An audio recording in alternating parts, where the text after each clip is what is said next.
Welcome to Middle East Briefing. The content of the briefing includes aid warehouses looted by thousands of desperate Gazans. Update 1: U.S. says Israel must protect civilians in Gaza, stop Jewish settler violence. They refuse to serve. Now they're supporting Israel's war effort. Sullivan on Israel-Hamas war escalating into regional conflict, risk is real.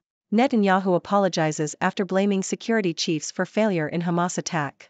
Aid warehouses looted by thousands of desperate Gazans. Financial Times.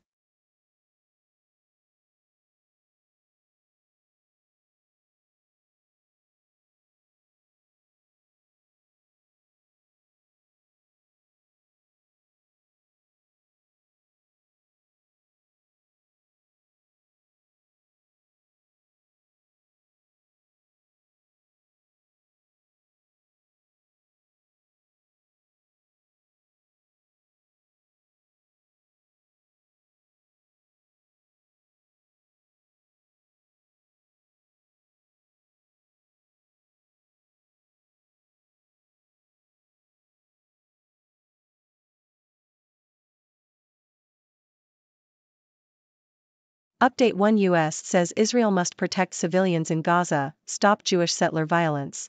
Yahoo! White House National Security Advisor Jake Sullivan has said that Israel has a responsibility to protect innocent people in Gaza. The U.S. has been under increasing pressure to clarify its support for Israel after a growing number of Palestinian civilian deaths. Sullivan called on Israel to distinguish between terrorists and civilians, and to take every possible means available to protect innocent people in the country. He also said that Israeli Prime Minister Benjamin Netanyahu must rein in extremist Jewish settlers in the occupied West Bank. They refuse to serve. Now they're supporting Israel's war effort. New York Times. Brothers in Arms, a group made up of veterans and reservists, started as a protest movement against the government of Israeli Prime Minister Benjamin Netanyahu. However, after Hamas attacked Israel on October 7, the group transformed into the largest non-governmental aid agency in Israel to help those affected by the war. Brothers in Arms is helping the military to secure protective vests and helmets, feeding and clothing those displaced by the Hamas assault, and providing therapy to some affected by the war. The group is also working with AI experts and volunteers to try and verify who Hamas took as hostages and who survived. Brothers in Arms has become a civilian war room that operates like a high-tech company, with its hundreds of volunteers working on their computers and phones to match requests for aid and figure out how to ship supplies to where they are needed. The group has received backlash, with some supporters of Netanyahu and his policies seeing it as a growing political force. Despite this, Brothers in Arms intends to continue after the war as a citizens' movement and watchdog over the government. Sullivan on Israel-Hamas war escalating into regional conflict, risk is real. Yahoo! The risk of the Israel-Hamas war escalating into a wider regional conflict is real, warned Jack Sullivan, National Security Advisor to President Biden. Sullivan vowed the U.S. will continue to respond to attacks from Iran proxies to deter the escalation of the conflict in the Middle East. The recent U.S. airstrikes on two facilities in eastern Syria, used by Iran and its proxies after attacks against U.S. troops in the region, follows a series of ongoing and mostly unsuccessful attacks against U.S. personnel in Iraq and Syria by Iranian-backed militia groups. Netanyahu apologizes after blaming security chiefs for failure in Hamas attack. New York Times. Israeli Prime Minister Benjamin Netanyahu appeared to blame the military and security establishment for the failures that led to the surprise Hamas assault on October 7. His comments prompted a furious response, including from within his own war cabinet. Netanyahu's refusal to publicly accept blame has further shaken confidence in his leadership, which had fallen even before the war, in part because of his efforts to push through a judicial overhaul that sparked huge nationwide protests. Opinion surveys since October 7 have indicated overwhelming public trust in the military and plummeting faith in government officials. Israel's Mobileye CEO urges that Netanyahu be replaced immediately. Reuters. Amnon Shaswa, the head of self-driving auto technologies firm Mobileye, has called for the immediate ouster of Israeli Prime Minister Benjamin Netanyahu and his government. Shaswa criticized the government's handling of the recent Hamas attack and accused them of failures, dissonance and incompetence. He urged for the government to be replaced as soon as possible, suggesting the formation of a new coalition within the current parliament. Shaswa's criticism comes after Netanyahu caused controversy by blaming his intelligence chiefs for not warning him about the attack, but later retracted his comments and apologized. U.S. asking Israel hard questions on Gaza military assault, White House says. Reuters.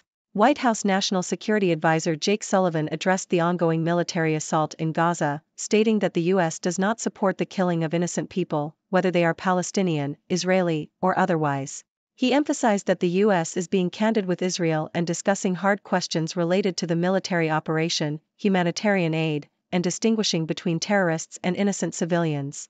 Sullivan also stated that the U.S. will continue to provide advice to Israel privately while making its principles and propositions clear, including the sanctity of innocent human life.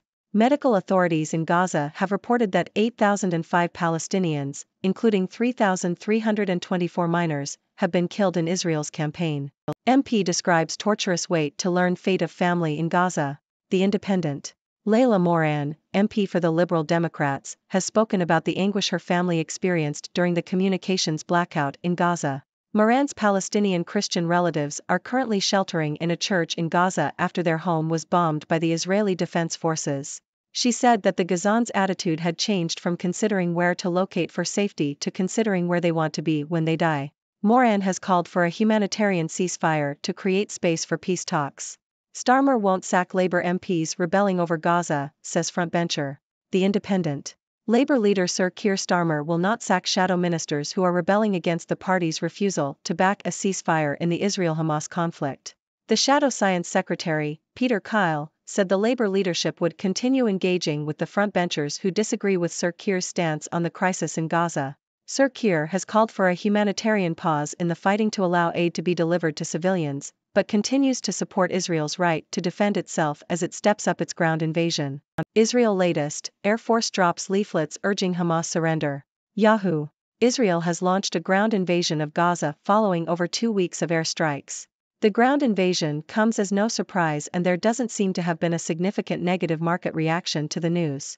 According to Bloomberg, the near-term probability of an escalation severe enough to destabilize global financial markets remains low. However, J.P. Morgan has warned that the economy could shrink 11% on an annualized basis in the final quarter of the year, with forecasters over the weekend warning that the Bank of Israel is likely to have to cut rates further as the economy slows. The central bank is expected to leave rates unchanged at 0.1% this morning. Furthermore, the article also states that yesterday 3 Palestinians were killed in confrontations with Israel's military around the cities of Nablus, Tubas and Ramallah, raising to 115 the number of fatalities in the West Bank since October 7. The UN also said yesterday that thousands of people had broken into its warehouses in Gaza, taking wheat, flour and other basic necessities. That's all the news for today, folks. It seems like tensions in the Israel-Hamas conflict are continuing to rise, with looting in Gaza, calls for Israel to protect civilians, and even internal criticism of the Israeli government. On the other side, we have a group of veterans and reservists turning from protest to aid, and the U.S. warning of the risk of the conflict escalating into a wider regional issue. It's a complex situation, but one thing is clear: innocent people on both sides are suffering. It's important for all parties involved to prioritize the safety and well-being of civilians. As always, I encourage you to share your thoughts and questions. What are your views on the situation? Thank you for tuning in. The content above showcases the latest briefing reports and analytical synopses, thoughtfully curated by the 6Do team. These insights stem from a wide array of reputable media outlets, think tanks, government sources, and specialized experts worldwide. We encourage you to explore these sources for a comprehensive perspective. Keep in mind that while the content may not always align with the official standpoint of 6Do Brief, it's not meant to be taken as absolute directives for decision-making. Comprising seasoned media professionals, learned scholars, and accomplished scientists, the 6Do team embodies a trailblazing, fully independent media entity. To customize 6Do Brief to meet your professional needs, you have the option to subscribe to a diverse array of briefings on our website, 6dobrief.com. Regardless of your location, you can conveniently receive 6Do Brief via email.